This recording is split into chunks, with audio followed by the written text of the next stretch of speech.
Aloha and welcome, ladies and gentlemen, to the Got Your Six podcast. This six-question podcast brings together high performers to share their methods, strategies, and ideas, delivered in an informative and, most importantly, actionable way that'll help you lead yourself and those around you from the battlefield to the boardroom. Coming to you every episode, I'm your host, Tony Nash. And into the breach. Nothing mentioned on this podcast is an endorsement or opinion of the Department of Defense. I got your six, we got your back. Got your six, we got your back. Got your six, we got your back. I got your six. Sixers, it's that magical time of the year where we all come together and celebrate one of the greatest traditions in our nation's history. I'm talking about Army-Navy Week. And when I talk Army-Navy Week, I would be remiss in doing a massive injustice to the Sixer community and the Sixer squad if I wasn't talking to Rob Boeckmann. Rob, thank you so much for being here today, brother. This is such a pleasure and a treat. Yeah, Tony, pleasure's all mine, man. You know, it took us 4, 5, 6 months to lock this in finally. It's been trench warfare for everybody on the business side, and I'm sure for you, but dude, we got Army Navy in 8 days, so let's go. It's going to be great.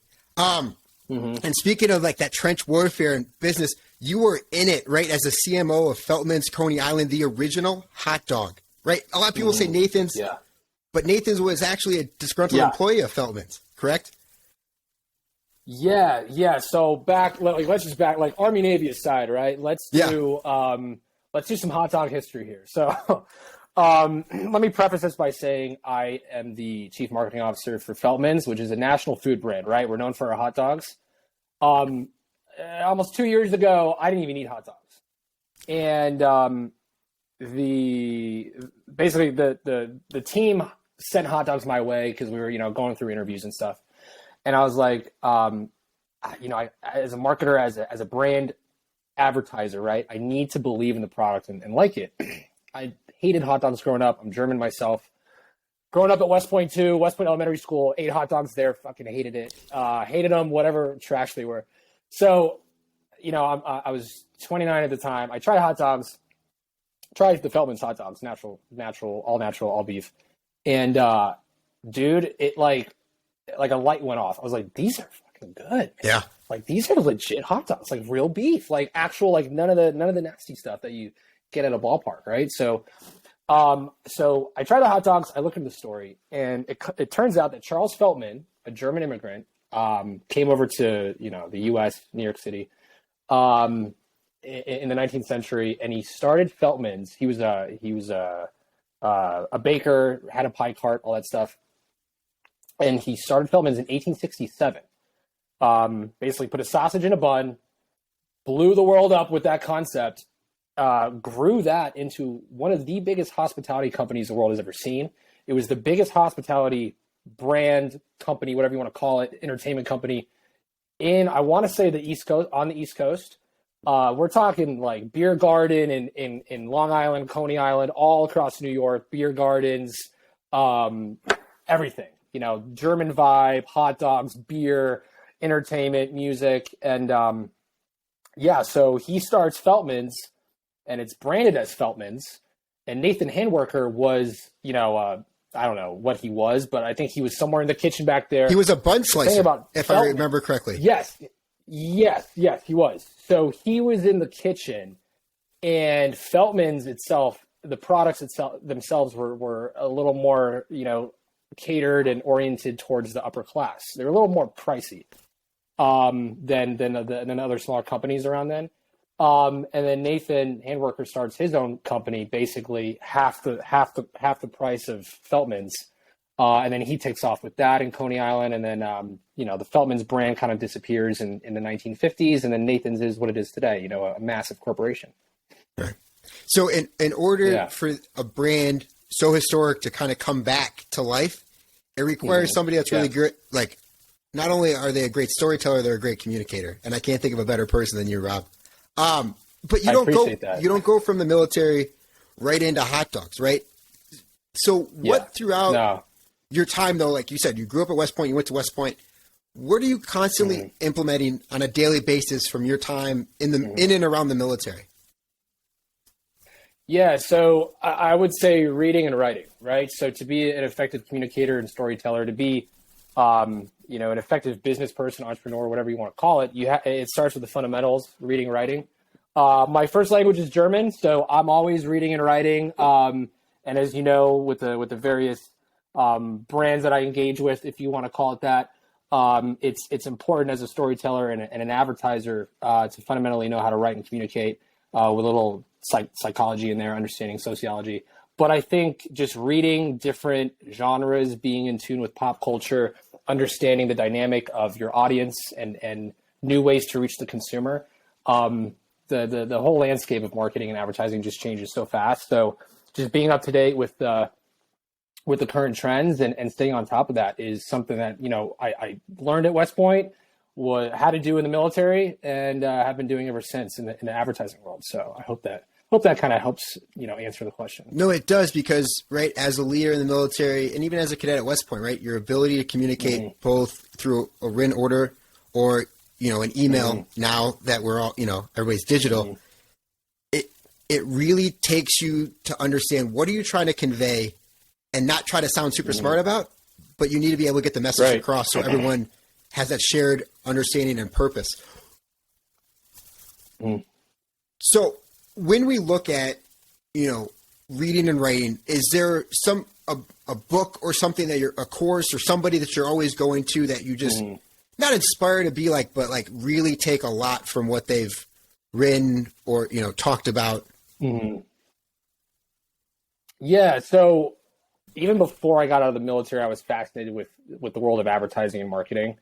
I knew as a field artillery officer that, if I wasn't going to go Special Forces, or, one of those other different groups out there under the Special Forces Command or under that umbrella, I was going to get out of the Army. So I get out of the military in Germany. And before that, though, I was already fascinated by like Ogilvy, the founder of modern day advertising and copywriting, and just like the fundamentals of branding and reaching consumers, right? Like, how can I get a product into someone's hand, let them try it, and then help them convert into a purchaser? Like that to me is just like one of the most fascinating psychological things out there. And so I'm just obsessed with the process of storytelling and getting someone to buy something, even if it's a fucking, pen, Wolf of Wall Street, whatever, that iconic scene. Yeah. I'm in the hot dog food industry. So, I think if you can get people to purchase hot dogs and create a cool narrative around that and make that a thing, I think to some extent, the possibilities are limitless when it comes to promotion and marketing. But David Ogilvy, for one, the founder of modern day advertising, he has a book called Ogilvy on Advertising. And then my second probably go-to book would be Shoe Dog by Phil Knight. Old Phil Knight, the founder, creator, original executive of Nike. So, but there's two different landscapes there, right? There's advertising, then there's entrepreneurism, and then, the founder side. Phil Knight obviously knew marketing very well, but they're two completely different kind of books. Ogilvy on advertising is almost like a Bible, like a religious narrative that you use, like a Ranger handbook for advertisers, right? Like that's what it is. Have you read it? I have. Have you? Okay, awesome. I mean, I think it's almost like that's almost a book where even if you're not in advertising, you should just read it, because everyone nowadays is their own best marketer, right? So you can even apply those 13 principles to anything in life: being short, being concise, writing well, understanding history. You know what I mean? It's almost like stuff that we learned at West Point tied all into one book about advertising for business or personal branding purposes. But those two books. And then on the marketing side too, you just got to stay on top of current trends, right? So like, even if it's a stupid little meme, something that people can connect with, regardless of what you're selling or promoting, that'll let people, buy into what you're offering and then help you grow your community. So, it's a long-winded answer of saying Ogilvy on advertising. and Phil Knight. But and Phil Knight. You touched on, always being in tune with what's going on, both, pop culturally, socially, and all that stuff. So you're constantly building and learning talents and abilities. what are you learning right now? Like, what skill are you a novice at that you're starting up? Oh, that's a great question. For me, it's probably, geez, I might need a little bit on that.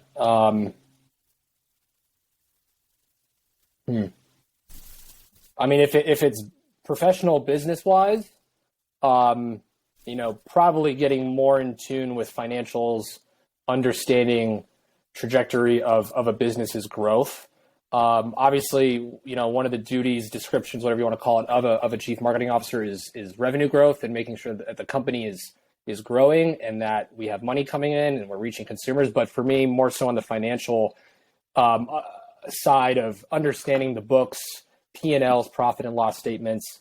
I think professionally, that's what I'm trying to get better at, and working with our financial team and like accountants and all those guys on that part of the house in our business. But personally, I'm probably just trying to be better, in a better state of mind mentally, mental space, headspace, all that stuff right now as we get older and as we see, some fellow veterans and classmates and friends kind of go through difficult things, just staying sharp, staying positive, I think and that's a daily process, right? Like gratitude, mental health, everything like that. Like you kind of condition that. And that's something I'm working on every day, drinking less, working out more, drinking more water, personal relationships, all that stuff. So that probably on the personal side, just being in a better overall headspace. And I think, life and everything in life will be better if your headspace is better. So I hope that helps. I hope that answers it. No, it does, because you're essentially saying with all the noise and stuff going on, you've really started to hone in on what means the most to you, right? Which relationships are the most impactful? Yeah. Which ones do you need to repair? Yeah. And we're constantly continuing to grow and build relationships. Especially in this landscape, Tony. Sorry, I didn't mean to cut you off. Go no, go. We're here to talk to you. Yeah. No. So with everything going on, digital bombardment, right? Trench warfare, all the noise going on social. You got fucking Twitter, Facebook, Instagram. You're sending out emails. You're listening to audio. All these different things happening at once, going in, right? That you're trying to take in and consume.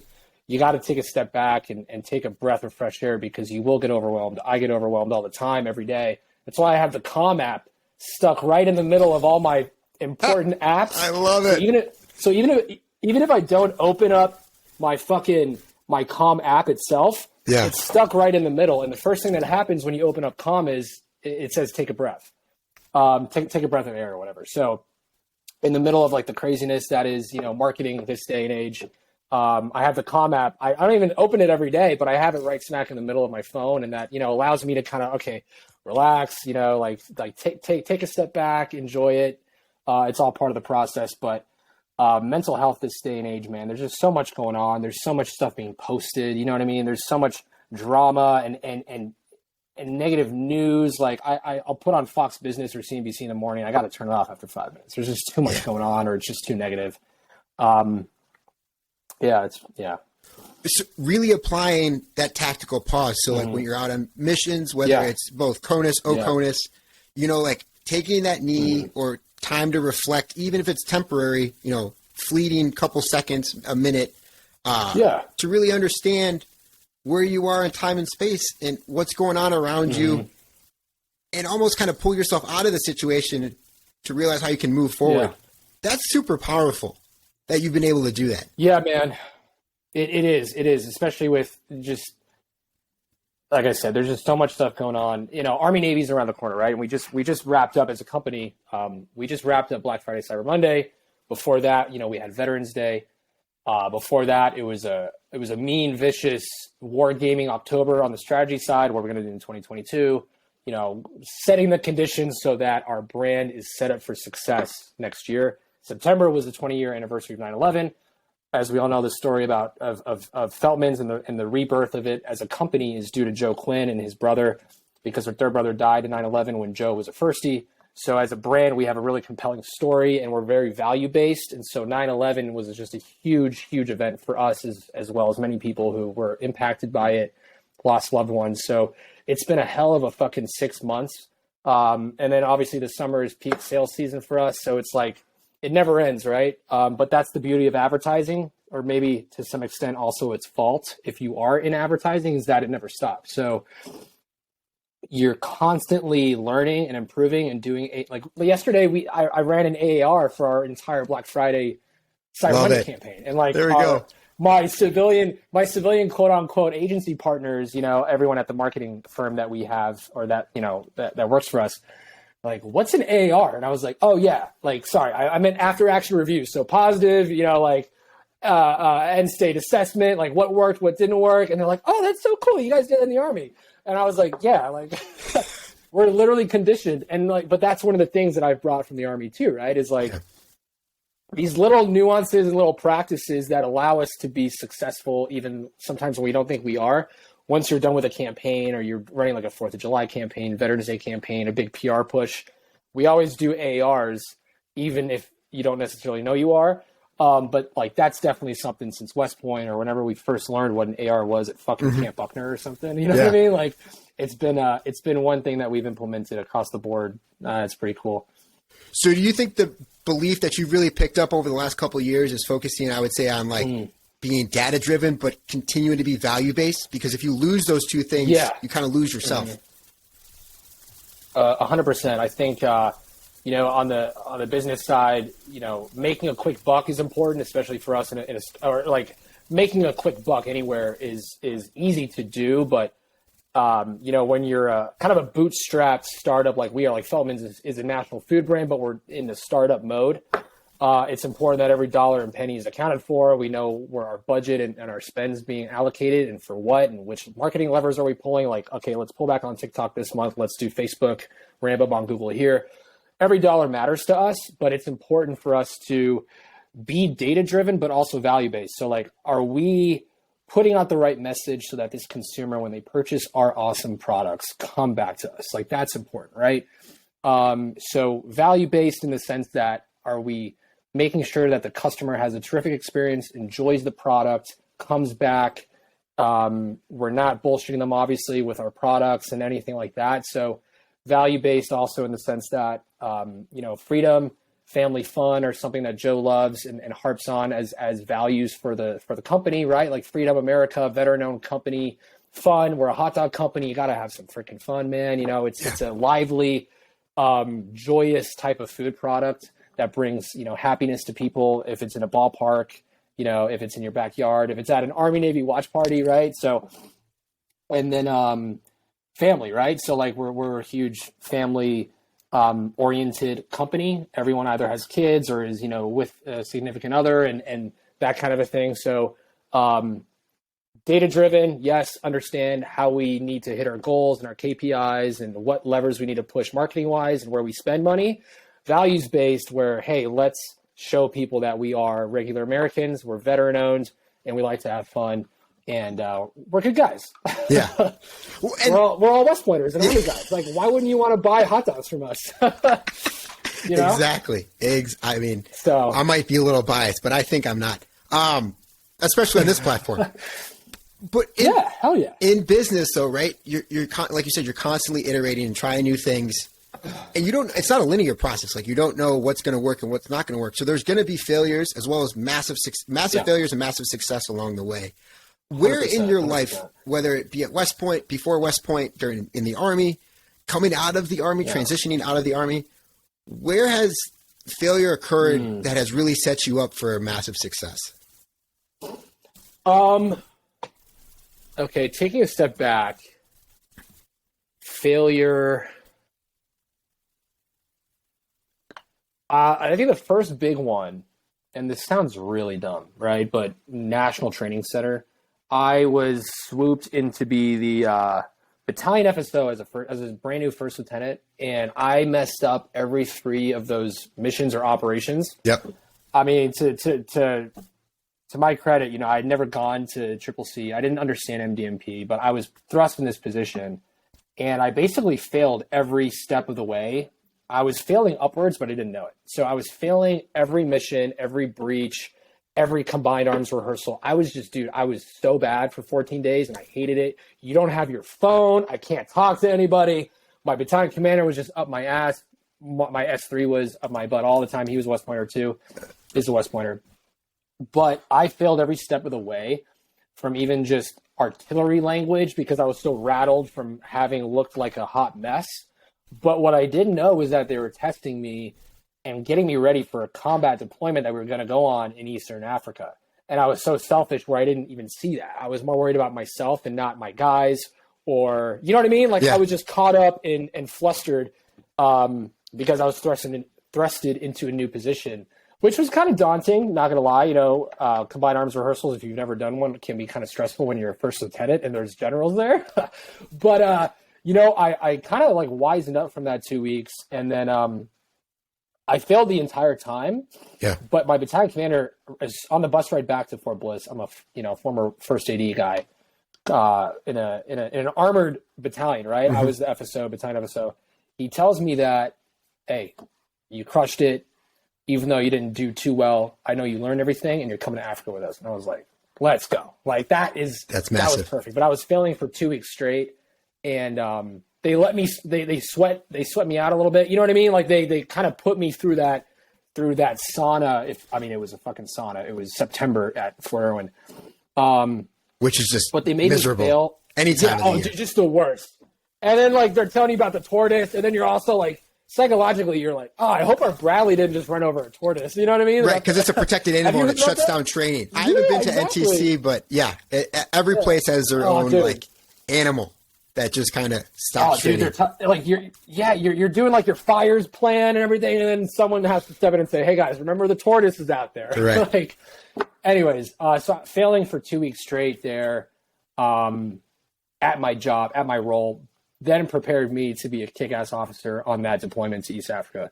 And I think that was, to this day too, I almost have chills talking about it. And, you know, when I drive by Fort Irwin because I live in Vegas, right? When I drive by Fort Irwin on the way to Los Angeles, I'm always just, you know, a minute or two, I'm like thinking about that experience and like learn, you know, all the different things I learned from it when it comes to briefing, preparation, you know, being calm under pressure, like stuff like that. Right. So, to me, it's definitely a defining moment, and that's 2 weeks is a long time to not have a phone and kind of be under the ringer, but failing upwards is what I like to call it. And it definitely helped me out. I love that you can continue to go back to that crucible moment and continue to gain and pull nuggets from that you apply now, right? Yeah. Completely out of the military. Yeah.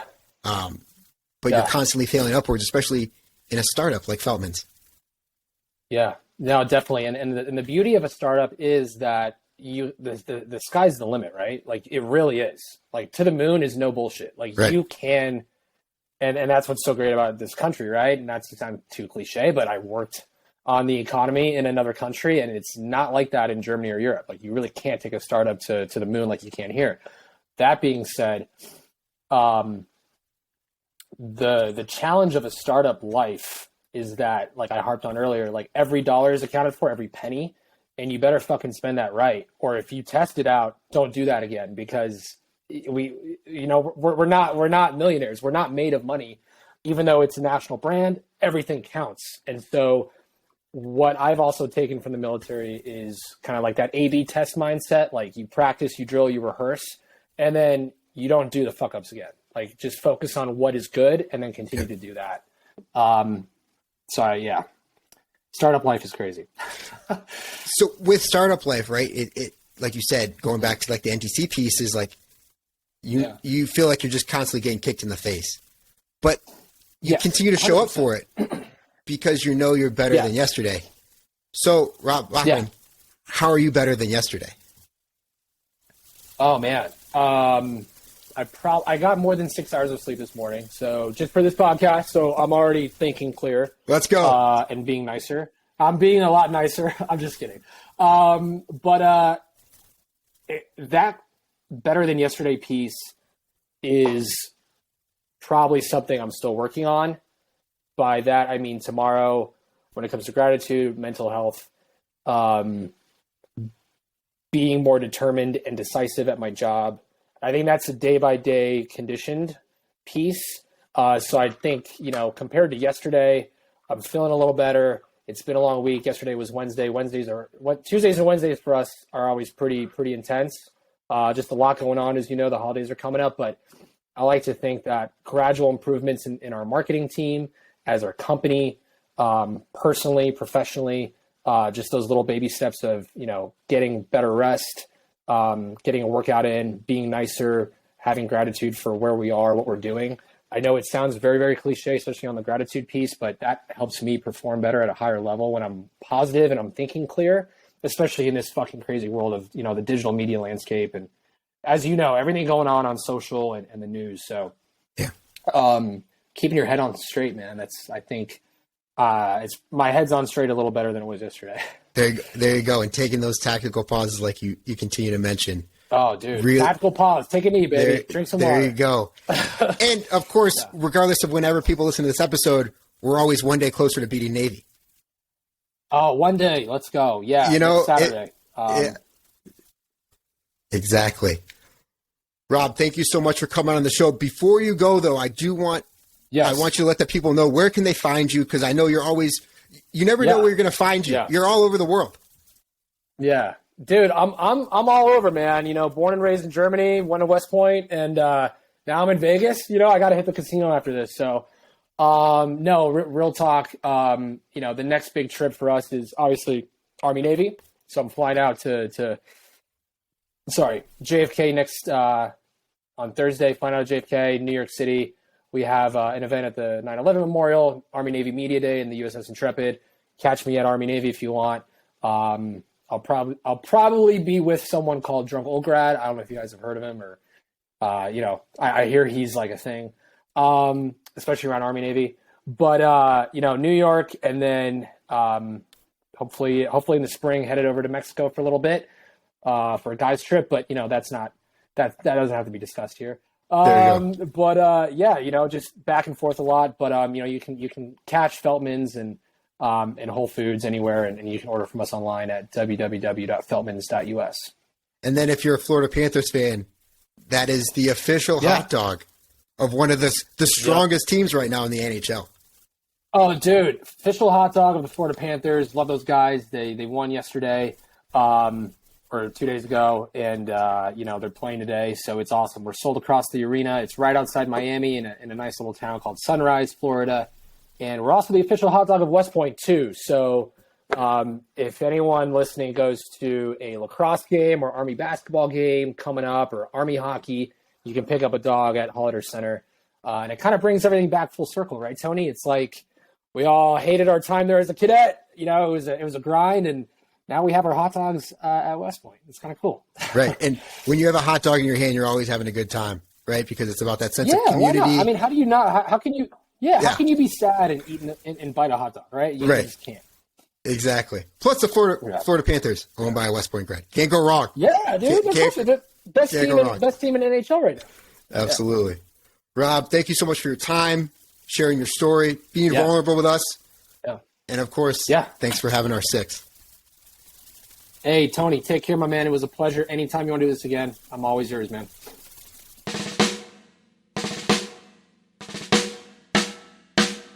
I don't know what you've been told, Sixers, but the lawyers would like us to remind you that the views, opinions, and comments expressed on the Got Your Six podcast are solely those of the hosts or guests, to include current and previous Department of Defense employees, and should in no way be considered the opinions of or endorsements on behalf of the Department of Defense or any of its components, divisions, contractors, or other current and previous staff members.